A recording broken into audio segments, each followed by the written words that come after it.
Welcome to Audit the Audit, where we sort out the who and what and the right and wrong of police interactions. This episode covers the use of force, trespassing, and officer conduct, and comes to us from the Mango House's Facebook page. Be sure to check out the description below and give them the credit that they deserve. Before we dive into the interaction, I want to give a big thanks to the sponsor of this episode, NewsVoice. The news affects almost everything in our lives. The information we hear and read shapes who we trust, what we eat, what we buy, how we vote, and even the way we think. The NewsVoice app offers its users more control over the news and provides important context to the stories that affect you the most. With NewsVoice, you get all the news and all the sources in one app so that you can make better decisions about the information floating around the internet and be better informed about the realities surrounding that information. NewsVoice links many different sources to each story with wildly different perspectives, so you can dig as deep into the story as you would like. NewsVoice is available on both Google Play and the App Store, and best of all, it's completely free. You can support ATA by downloading NewsVoice using the link in the description and experience a revolutionary take on the digital news landscape. Thanks again to NewsVoice for sponsoring this episode. Dr. P.J. Parmar is a physician and community advocate who has founded several organizations which focus on providing services and care to resettled refugees in the Denver area. He is well known for his work at Ardas Family Medicine and the Mango House, which collectively provide medical care and community services to refugees. On the evening of March 1st, 2020, Dr. Parmar was moving Boy Scout gear from the Mango House to his other property, and as he attempted to pull into the garage area, he noticed Officer Justin Henderson of the Aurora Police Department was blocking the lot entrance with his patrol vehicle. Dr. Parmar honked his horn at Officer Henderson, and the officer exited his patrol car to confront Dr. Parmar.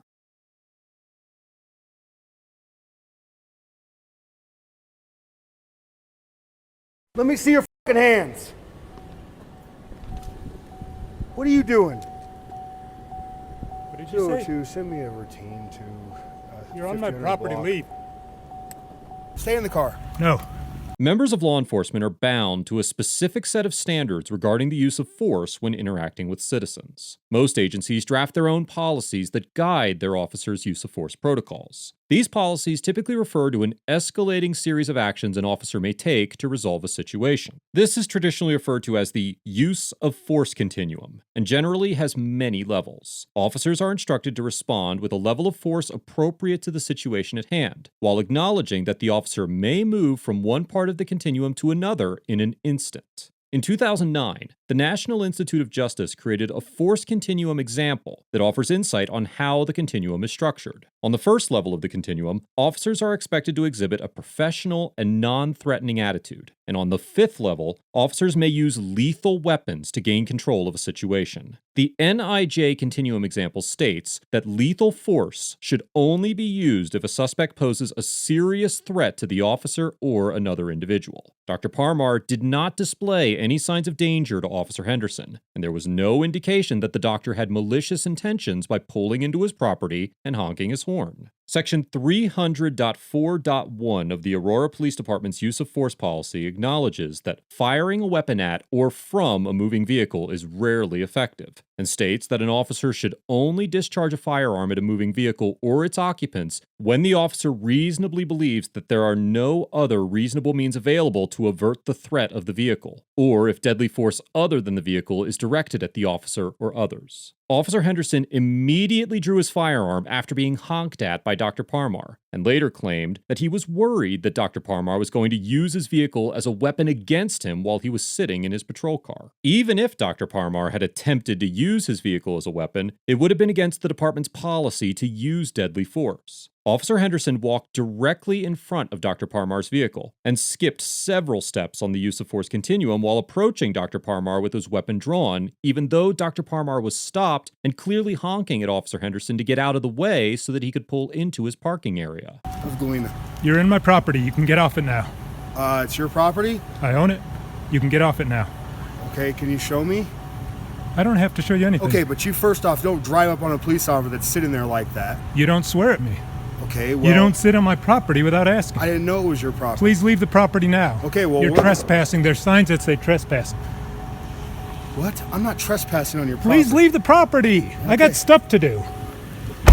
The Fourth Amendment of the Constitution was drafted to protect the personal privacy of citizens and provides for the right to be free from unreasonable government intrusion into their persons, homes, businesses, and property. Law enforcement officers must obey the very same statutes set forth to protect personal property that they are charged to enforce. And if an officer enters private property without permission and without a significant governmental interest present, then they are trespassing and can be lawfully asked to leave the premises. Colorado has 3 distinct statutes regarding the offense of criminal trespassing. Colorado Revised Statute 18-4-502 is a Class 5 felony and criminalizes the act of knowingly and unlawfully entering or remaining in a dwelling of another or any motor vehicle with intent to commit a crime therein. Colorado Revised Statute 18-4-503 is a less serious offense and is typically invoked when an individual unlawfully enters or remains in or upon the premises of another which are enclosed in a manner designed to exclude intruders or are fenced. Colorado Revised Statute 18-4-504 is the least serious trespassing offense and is unique because it deals with individuals who have trespassed on land or premises that are not enclosed or fenced. This statute is the one that would apply to the Mango House parking area because it is not a dwelling and it is not enclosed by a fence. A person must commit each element of the offense knowingly in order to be guilty of the crime. If a prosecutor is unable to prove that all elements of a trespass statute were violated, then the accused will be found not guilty. There are many defenses that Officer Henderson could take advantage of for proving his innocence regarding the initial act of parking his patrol car in the Mango House parking lot, and it is very likely that he would be found not guilty of trespassing for parking his vehicle in the lot without permission. However, once Dr. Parmar arrived on the scene and told him several times to leave the property, it was clear that Officer Henderson was trespassing and continued to remain on the property. Come on, be on your way. No, I'm going to figure out whose property this is first. Get off the property. I gotta unload crap. Okay, well, we're going to figure out whose property this is first because I'm not Do your taking your homework. word for it. It's gonna be a hard time getting by your car here. You know you're going in on the wrong way, too. You know you're sitting in my property. 1500 block of building.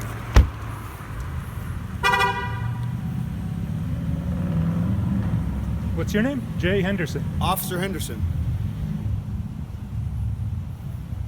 So I also clear people off of your property all the time that are trespassing.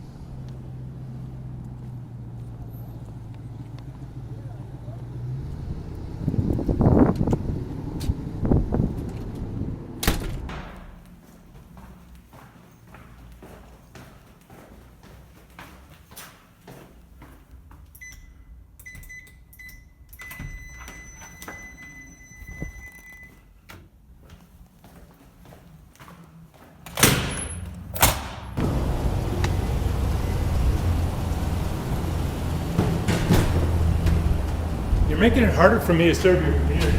You get off my property, I'd appreciate it. I got better stuff to do than to placate you on a Sunday night. I'm trying to do some work to help your community here, okay? You can leave now.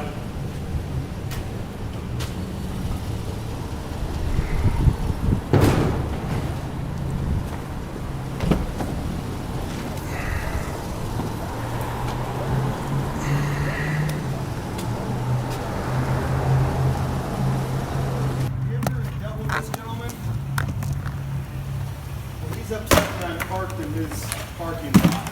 This should be good. Type in a report. And he comes rolling in here like he's about to assault me with his car. And then he's mad at me that I cuss at him. So, now he's videotaping me. Sir, can I ask why you're not happy he's here? Because you're blocking me from doing work on my own property. So could you just ask him to maybe back up so you can drive? I did. He jumped out of his car, swore at me, told me to get it, my hands up and so forth. And he's not getting out of the way. I've asked him about 5 times. Okay. I pay $24,000 a year in property tax. Get off the property. So you would not like for us to be on your property at all? I don't want you on the property. Okay. Okay. You want to back your car out so I can go out the right way? No, you go out the other way. Is there a reason why you came in the way you did, like you were gonna Do I freaking? have to answer your question? No.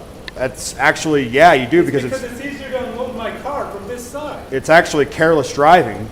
Neither the cell phone footage or Officer Henderson's body cam show the manner in which Dr. Parmar drove his vehicle into the parking area, so it is difficult to say whether Dr. Parmar's driving was reckless, but it is clear from the video that Dr. Parmar entered the parking area from the wrong direction. Colorado Revised Statute 42-4-1402 states that a person who drives a motor vehicle in a careless and imprudent manner without due regard for the width, grade, curves, corners, traffic, and use of the streets and highways and all other attendant circumstances is guilty of careless driving. Whether or not driving into the private parking lot from the wrong direction constitutes a violation of this code is debatable, but Officer Henderson would be within his authority to issue Dr. Parmar a citation and allow the courts to decide whether Dr. Parmar's actions violated the code. Get off my property already, will you guys? Is there a reason you don't like the police so much? Is there a reason you're sitting on my property blocking me from doing work? Now there's 3 of you.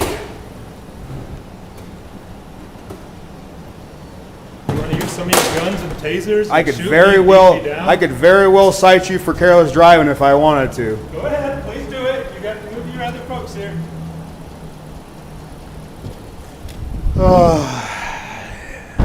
Cite me.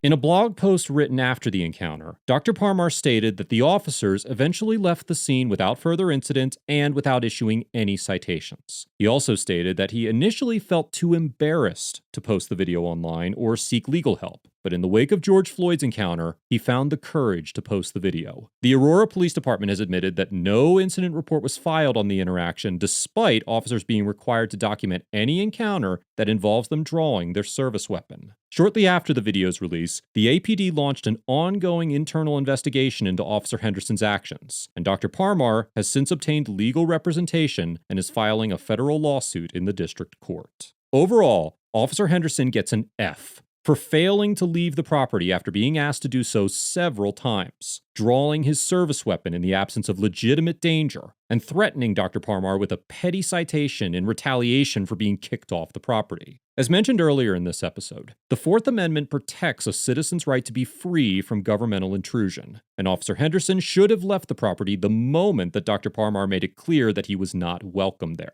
Officer Henderson's skepticism of Dr. Parmar's ownership of the property was completely unfounded, and his aggressive approach was both unwarranted and unprofessional. Officer Henderson's failure to properly document the interaction is a clear violation of department policy, and it will be interesting to see if he faces any disciplinary action once the APD's investigation is concluded. Dr. Parmar gets an A, because although he may or may not have committed the violation of careless driving, he maintained a relatively calm demeanor throughout the interaction, remained vigilant in the face of Officer Henderson's unlawful commands, and followed up this encounter with the proper legal action. Dr. Parmar is a staple of his community and has devoted many hours of his life to bettering his surroundings and providing for those less fortunate than himself. And it is extremely concerning that someone of his social caliber would be treated as a criminal for telling an officer to leave his property. Officers are not entitled to entering whatever property they wish, and Dr. Parmar was well within his rights to remove Officer Henderson from his parking lot without fear of retaliation. Dr. Parmar's devotion to his community is remarkable, and I commend Dr. Parmar for his tenacity and selflessness. I highly recommend giving your support to the Mango House and all of Dr. Parmar's other projects, and I wish Dr. Parmar the best in his ongoing lawsuit. Let us know if there is an interaction or legal topic you would like us to discuss in the comments below. Thank you for watching, and don't forget to like and subscribe for more police interaction content.